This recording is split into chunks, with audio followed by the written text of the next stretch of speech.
Welcome to the USA Hockey Next Gen podcast, where the future of the game takes center ice. Join us as we spotlight rising stars, innovative programs, and the voices shaping tomorrow's hockey community. From first strides to big dreams, this is where the next generation begins. Welcome back to USA Hockey's Next Generation podcast. I'm Drew Shoreand here with my co-host Lyndsey Fry. Lindsey, what's up? How are we doing today? I am doing great, Drew. Happy to be here. And how are you? I know you were just in Aspen for a cool event. How was that?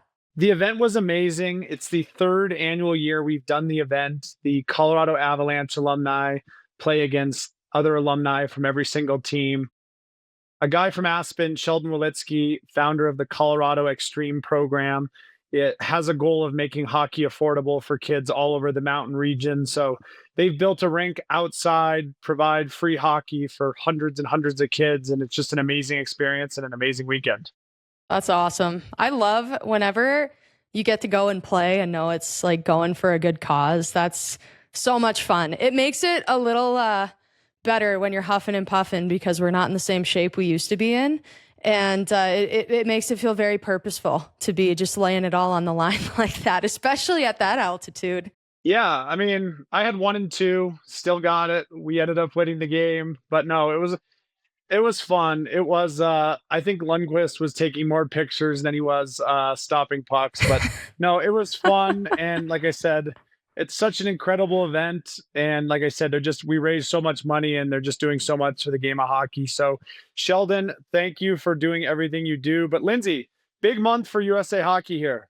Yeah, we got the World Juniors tournament coming up right after Christmas. Super excited about that and really looking forward to our guest today, Drew. We're talking to John Vanbiesbrouck, who obviously legend in the NHL world, in the USA Hockey world, had a lengthy career as a goaltender, won the Vezina Trophy back in '86, and now is leading in USA Hockey as he is assistant executive director. He's also managing the World Junior team, and I am just so excited to hear his perspective. I think that tournament is so fun to watch, to kind of see what the, no pun intended, but what the next generation of stars is going to look like. And I think to just get his perspective on all of that is going to be really fun, and looking forward to our conversation with him today.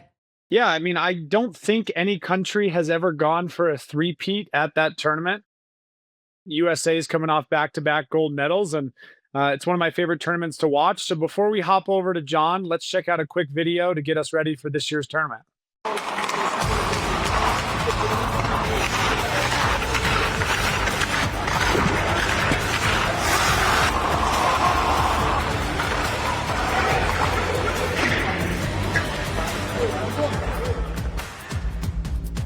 Well, that video definitely took me back to my playing days and just training camp days, and really, really cool to see those guys just gearing up. I love that at the end you see a little fun, because at the end of the day, whatever level you're at, that's what it's all about. And that's something that we are going to hear from John Vanbiesbrouck himself. Drew, let's bring him on. John, thanks for coming on. How are you doing today? Very good. Good to be with you. Yeah, Lindsey and I are excited to have you. I want to start off here. It is a huge month for USA Hockey with World Juniors and the Olympics around the corner. Are you on the road traveling a lot for World Juniors? Yes, I am in Duluth, Minnesota, in the great state of hockey right now as we speak, as we have started our pre-competition practices. So very excited. You guys have a huge task on hand at this year's World Juniors, going for a three-peat. What has allowed you guys to be so successful over the last 2 seasons? Well, I mean, we have great players. Our country's blessed with a great growth model. Everything we do from, being youth in this country to being in the U20 level, I mean, has supported the growth and development of how we then put together teams. We have a great camp structure. We have a great selection process, and we just are benefiting from great depth in our country. So winning and losing is very difficult, as you know. But, we take great pride in what we do. We're trying to professionalize every step of the way and get better every day as we go along. So we're just, again, we got great coaches, great staffs, but most of all, we have great players. And John, that doesn't happen by accident. That is a long strategic look at what USA Hockey has been trying to do from a development standpoint. When you think about what you're focused on right now, being World Juniors, the Olympics, really like the elite side of the game, when you talk about structure, when you talk about, all the different things that USA Hockey's put in place to ensure that we can have good players in this country, what have you seen as far as the evolution of that, and what has USA Hockey done to be so successful at these elite levels? Yeah, I think we're trying to maintain the fun in the game, and some of our structure development with our ADM program from our really young players is to get everybody to touch pucks, have fun while they're playing, and improve on our skill development, right? I mean, I think the score always matters. I mean, my grandkids come home now and tell me, we won 5-2 and I scored a goal, and they're all excited. But it's the excitement of the game, the fun in the game that I think we are maintaining well. And then as we advance, some of the visions to put together teams and be successful are really working. Our growth and development, working on skill training, working on things that in the past probably we haven't focused on as much with, puck control methods, maintaining zone play, the fun things that actually coaches like to talk about, but then you carry it out onto the ice and you actually accomplish what you're trying to do. So, whether it's our women's team and some of the successful things that we're doing with them and introducing younger and younger players and at a higher level. I mean, and the trust that we have with our coaches and the people that are training them. I think we have more trust in the system, which makes it a better system. So, and I don't think that we have to lean on just doing one thing over and over time. We're a very creative group. I think creativity has become part of our DNA, as well as, the competition and how hard we compete. So I think all of that hopefully adds up to some fun. And, when you get to success and things that we do on the international stage, that's just a byproduct of having fun in the game. A lot of people have joked that as soon as our best athletes in America start playing hockey, no other country is going to be able to stop us. A lot of our best athletes have played football, basketball, baseball.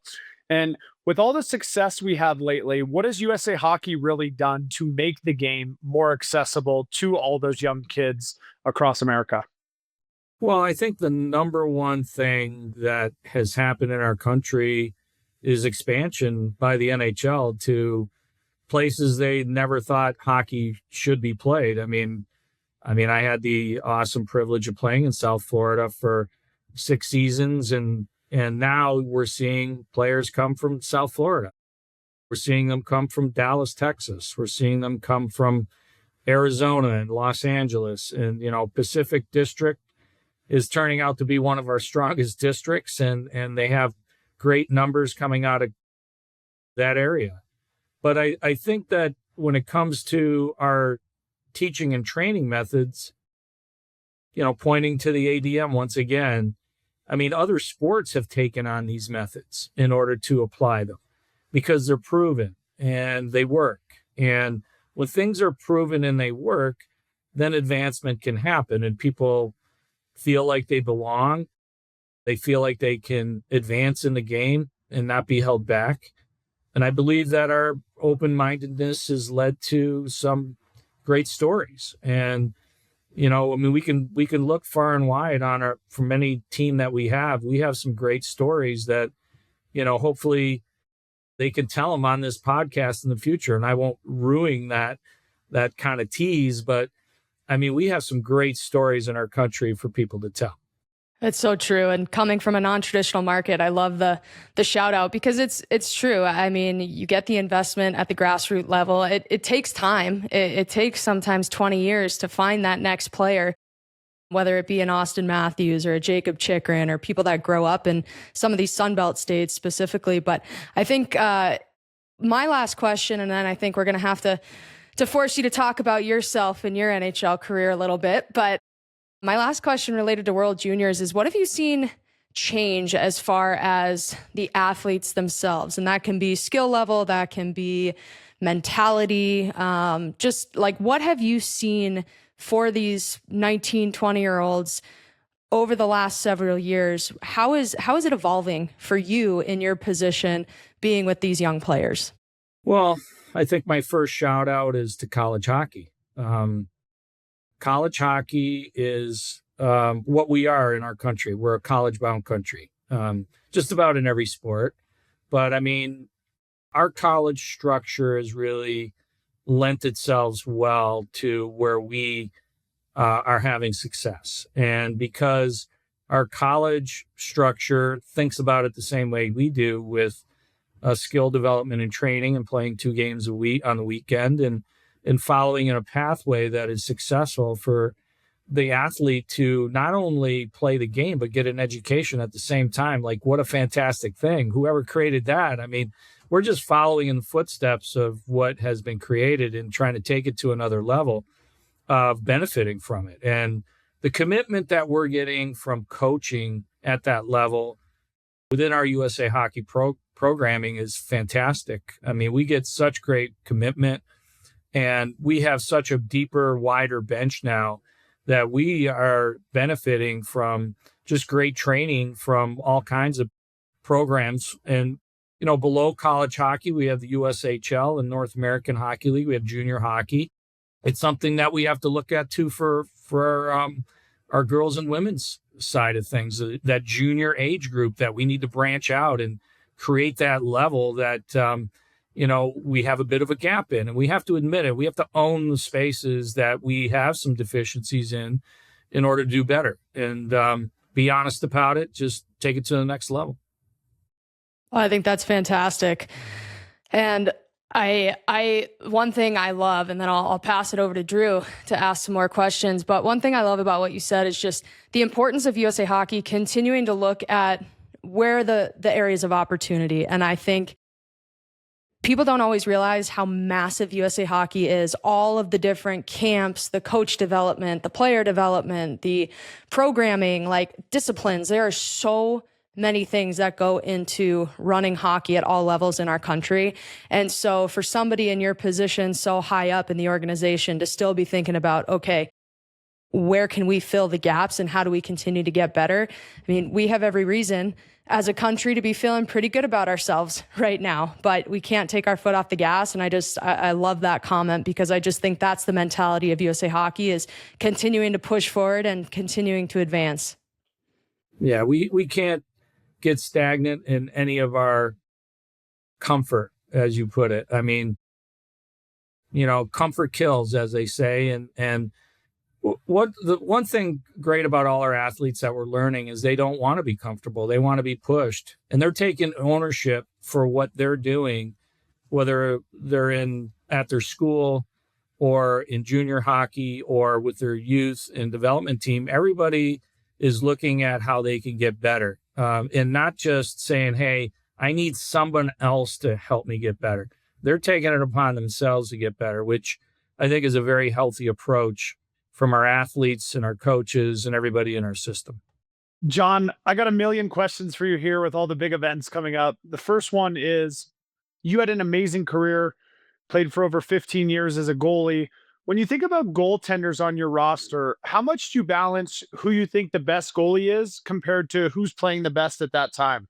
Well, that's a great question, because you're always balancing those things. And listen, everybody's looking for the hot goalie. I mean, there's no methodology to that other than saying, hey, who's got the hot hand right now?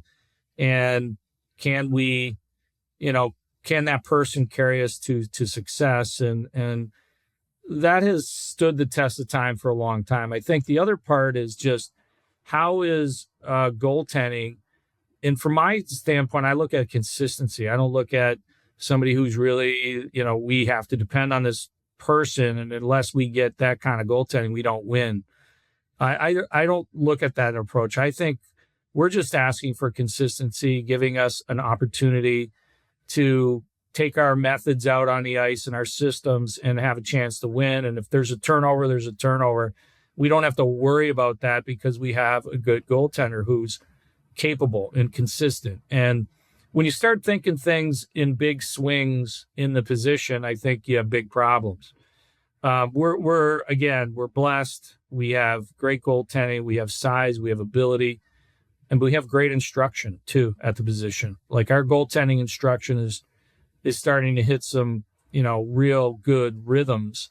And I'm very happy about that, even though I don't want to take responsibility for it because it's the people that are exercising it and doing it. But we have some great goaltending coaches. And with that, we have just goalies that are giving back. We have people that have come through our systems that are giving back. And that's a healthy process to have, is when people start wanting to be part of our USA Hockey goalie program and help train the next set. Everyone knows the stars on the roster, or at least who the stars should be. Who's a couple players that might be a little bit under the radar that you think are going to outperform expectations at this year's World Junior Tournament? Well, I wish I had a great answer for that, but I think I always look at it from the sense of leadership, and I believe we have some good leaders on the team, and we have some great characters too, so that's fun to have. But I think that, we look hard at players that are Swiss Army knives, play in every zone, play well, 200 feet. We have a player that's playing at Denver now, Brandon McMorrow, who wasn't with us in the summer, obviously playing for a coach that we know well there, and David Carle. But Brendan is a Swiss Army knife. He couldn't be with us this summer because he had an accident on one of those scooters that they're driving around campuses. So, he wasn't with our group, but he's a silent winner. He does everything right. So I would say that we're looking for that type of player who, is not a guy that's leading his team in scoring. And on the D side of things, we've added, one player that I think is going to be noticeable is Dakota Rayo Mullen, who's playing at Michigan right now. And his footwork and the way that he moves the puck and moves up the ice is really taken off. Played at our national team development program, but really, since he's gotten to Michigan, he's helped push that team to number one in the country. So those are a couple names. I hope they come through for me now. And but most of all, it's the guys that you don't hear a lot about that we want to identify and we wish them well, and we're kind of cheerleading them on. John, let's talk a little bit about your career. So obviously played in the NHL, had an extremely successful career as a goaltender, represented Team USA, I should say, at a number of different events, including in Olympics. When you look back at your career and put yourself in a player's mindset, what were some of the biggest things that stood out to you? And then my follow-up to that is in your position now, what are some things that maybe surprised you on this side of the bench? I'd say that, being drafted by an original six team in the New York Rangers was a very special thing for me. And the more that I look back on it, the more I'm fond of those years, 11 years in New York, playing for the Rangers, Madison Square Garden. So really, really fortunate to have played at the most famous arena in the world, so it was really fun. But it's also made up of the memories of the players that you played with, some really greats. And, going back there recently to celebrate their centennial 100 years in the NHL, you realize you were part of something that is the fabric in the history of this game, right? It has a totally different magnitude to you when you're just one piece of a so much bigger part of hockey in the United States. And in New York City and how today the game is taking shape. So as far as moments, most of the moments, a lot of people want to talk about the positive moments. I mean, there's a lot of negative moments when you play goal, and I try not to think of those that often. So, but some of the highlights of playing again in New York, we went to the semifinals in 1986 when we weren't supposed to. I won the Vezina that year, so people would probably say that was probably one of my better years. But I look back on it as not just being a good year, but something that really pushed me to be the best I could be every year, to stay at the top. It's, most people would say, oh, well, this person just has God-given ability and therefore they're going to stay at the top. And we know the names, but, the mental side of the game, right? To have to stay sharp, the being on point physically and having to, burn at a rate where you're consistent and you're always on, right? I mean, being a pro is you have to be on every day. So the consistency and the longevity really stand out to me. And, a lot of people want to talk about the Rats, in Florida, kind of started that tradition, back in 1993 when we first started there, and people started throwing rats on the ice when we scored, and still exists today. And everyone loves that story. But the story from my start with them and our team, which was a lunch pail gang, and we ended up making the playoffs and going to the finals in 1996 in our second year, and just taking the world by storm there a little bit. So I'm very fond of some of the memories, mostly the people that you meet. And now in my position, you re-meet and everybody has gray hair, probably put on a few extra pounds, but you can tell a funny story and you get right back to that time and place. And it's so fun to do. And, I've talked about stories in the game a lot, and because this game is meant so much to me. It's given me a life of something that I've loved to do, love to give back, love my position now. So it's just so engaging. John, the first thing that stood out to me when I was looking through your career is you played with some of the best defensemen ever to play hockey. Who, in your mind, was the best defenseman that played in front of you? I probably wouldn't be going out on a limb to say Brian Leach.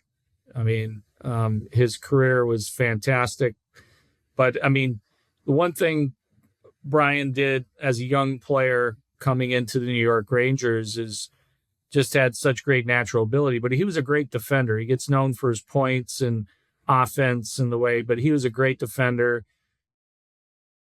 And I really loved him when he was a young guy coming to our team, because he was a very mature soul. He had a great sense of humor. A lot of times people look at it as what they did on the ice, and they take on a different personification.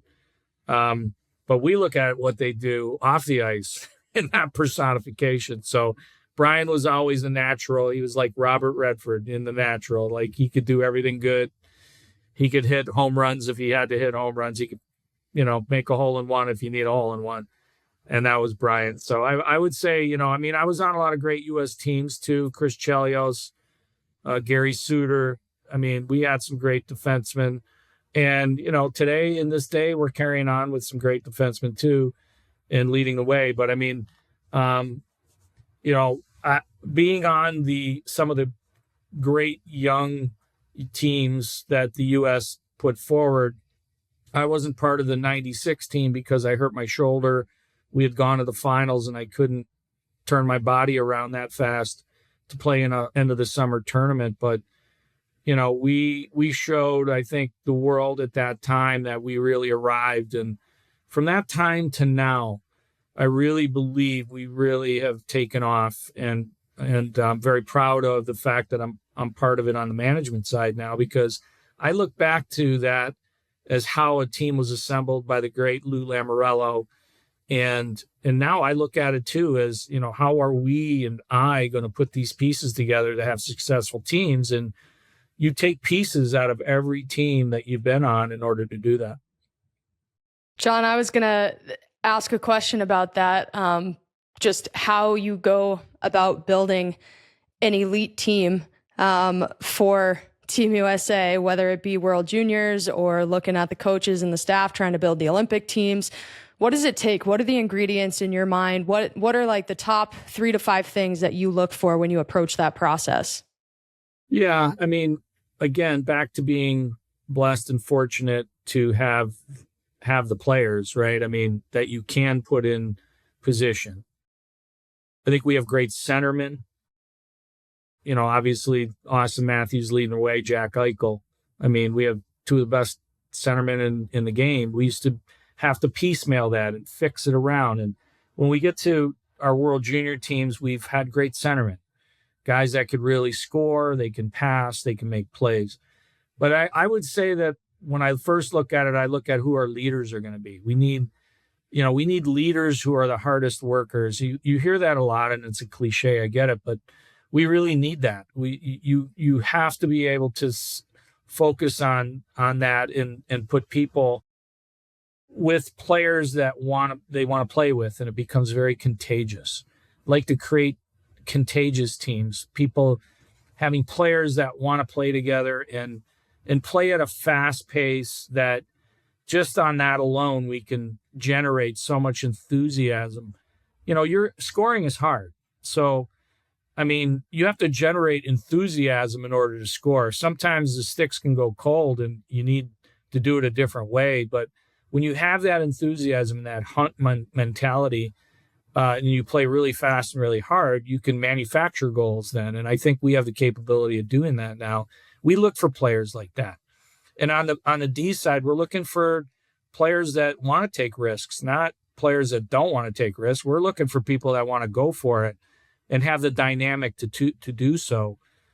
We've been, again, very fortunate to have the Hudson brothers who have brought that for us. Last year, Zeev Boom led the way, and now, you know, I mean, we've had the Quinn, all the Hughes brothers is what I'm trying to say, that brought a dynamic to and an enthusiasm to our teams. To Chuck brothers that bring more than just elements of playing hockey. They bring leadership and determination, and we have all those elements now that make up our team. So choosing it is very hard, you know, because we have other players too that are vying for positions that now have all these elements. And we have 3 zone players. We have great goaltending. So again, when we look at it, I think I'd put the highest priority on enthusiastic players that want to be there every day and bring energy. John, I'm going to go off the rails on this one here with you. And I'm sure Ted's going to love this question, but I'm generally interested. I don't want to pick your brain too hard on the Team USA side. If you were in charge of running Canada, would Bedard and Celebrini be on your roster? One of them would. One of them would. One of them would. Okay. I would like, again, center position. When you start looking at it in your Canada, I mean, you have some of the best centermen in the game. And where does that player fit, right? And how does that player bring you the energy and enthusiasm that you need to have in order to push the team, right? A young Sidney Crosby back in the day did it for Canada. In 2010, he scored the overtime winning goal. But Zach Parise scored the tying goal too. 2 young players bringing major enthusiasm to the tournament. I would say that if you want to bring that extra element, then both those players should probably be on their team. But again, a tough decision, young versus vet type of decision. So it'll be difficult for them. And I wouldn't be surprised if they brought them both, but I would bring one. The hard part about your guys' job is all your decisions are wrong unless you guys win. Yeah. Well, we weren't wrong during the 4 Nations, and we didn't win. And the thing is that it's not where does being right get you? Right? I mean, sometimes you can be right and lose. Well, The ultimate thing is winning. And at last World Junior, we were down going into the third period, and we had a magical comeback and won on the play by Teddy Stiga. Now we look really smart. But, had we lost, would we have looked dumb? I don't think so. And so I look at it as it's not a smart or not smart thing. And it is giving your players an opportunity to best execute, because it's the players that win or lose.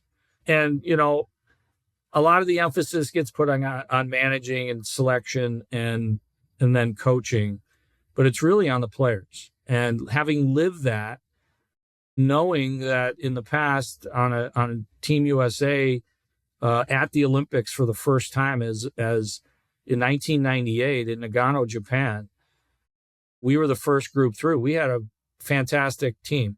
We had what some would say an all-star team, but all-star teams don't win, right? Not always. And so and it wasn't Canada that won either. So the point there is that the commitment, you need to have that strong commitment in order to break through anything and overcome the obstacles that are in front of you. And I think we try to pick players now that are going to overcome obstacles.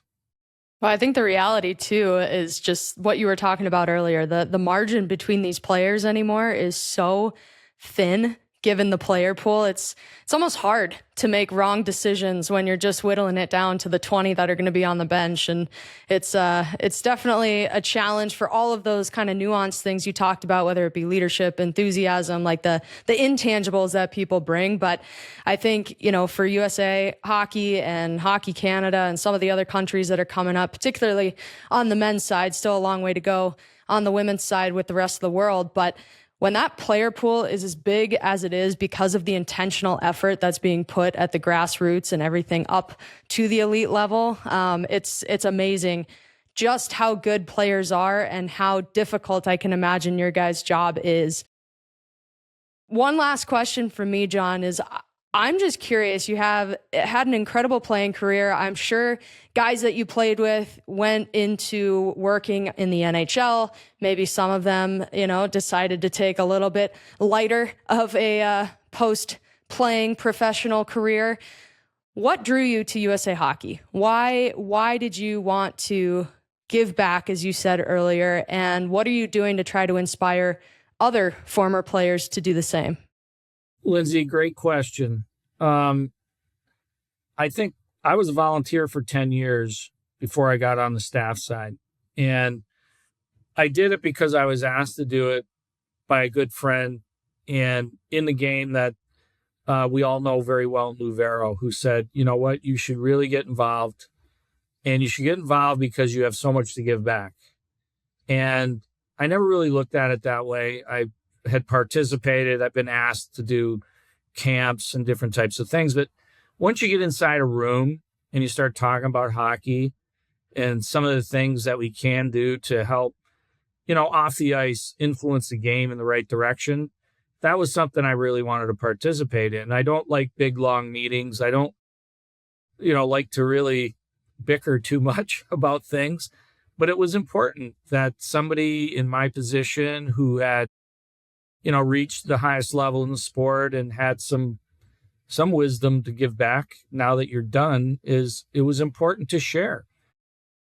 And all I wanted to do was share it. And that's all I want to do right now is really share some experiences and share some, determining factors in order to make better decisions for our organization, for people. And, telling the same players, like I often tell like Dylan Larkin and some of these guys when we're at NTDP, like, you're going to be running this someday.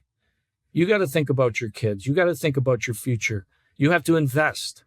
And I think it's in the investment that we really are going to reap the rewards. We have to think about our kids, our grandkids all the time to make it a better place, to have a better future.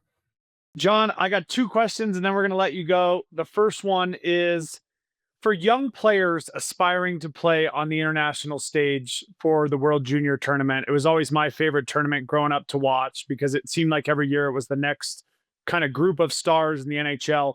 What would your advice to those young players be? I would first start with your edges. This tournament is turning into a skating tournament like you've never seen before. I mean, I used to look at this tournament and think, there are some good games, there's some bad games, but everybody in this tournament can skate. They have great edges. And now, like, the defensemen skate as well as the forwards do.